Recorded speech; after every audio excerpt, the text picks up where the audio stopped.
বলুন তো, আমি বিএনপি করব, কিন্তু যখন বিএনপি থাকবে না তখন দেশ ছেড়ে পালাবো অথবা পলে পলে বেড়াবো। আমি আমলিগ করব। যখন আমলিগ থাকবে না সরকার, তখন আমি দেশ থেকে পালাবো বা পলে পলে থাকবো, পালাতক আসামি।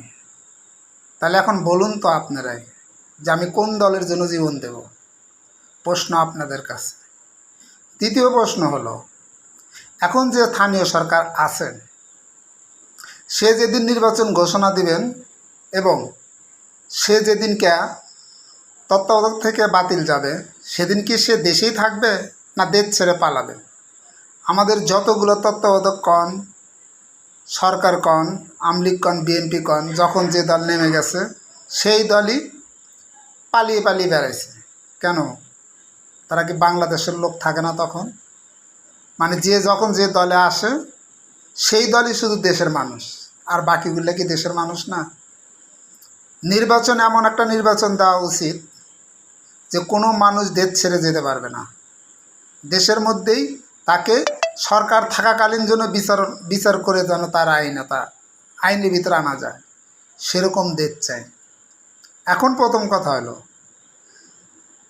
যে এই যে তিস্তার পানি আমরা ইন্ডিয়া থেকে কোনো কিছু নেব না, তাহলে পানি নিচ্ছি কেন? এই যে মেট্রো রেল আমরা চলতে দেব না ইন্ডিয়ার, কিন্তু পানিটা আসতেছে কেন? ঠিক আছে, পানি যখন মানে বাধা দিতে পারি না, ওরা যদি বাদ দিয়ে যদি রাখতে পারে, তাহলে আমরা কেন তার পিছন দিয়ে বাদ দিয়ে রাখতে পারবো না? আমরাও সেই পরিমাণ সেইভাবে বাদ দেব। এগুলো করে সেরে রাখতে হবে। এই যে এখন বন্যাত্মর অবস্থা, মানুষ মরে যাচ্ছে, জিনিসপাতি ভেসে যাচ্ছে, দেশ ডুবে যাচ্ছে, মানুষ কষ্টে আছে, এটা ভালো নাকি ওটা ভালো?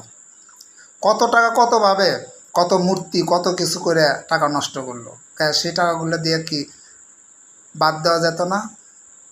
তো এগুলোর নিয়ম যদি তারা না বোঝে, তাহলে কোন সরকারকে আমি চাবো? আপনাদের দেশবাসী সবার কাছে আমার প্রশ্ন, আর আমার এটা যদি ভালো লাগে সবাই এটা নিয়ে বিবেচনা বসুন, সবাইকে শেয়ার করে দিবেন। আল্লাহ হাফেজ, খোদা হাফেজ। আপনাদের বোঝার তৌফিক দিক আল্লাহ।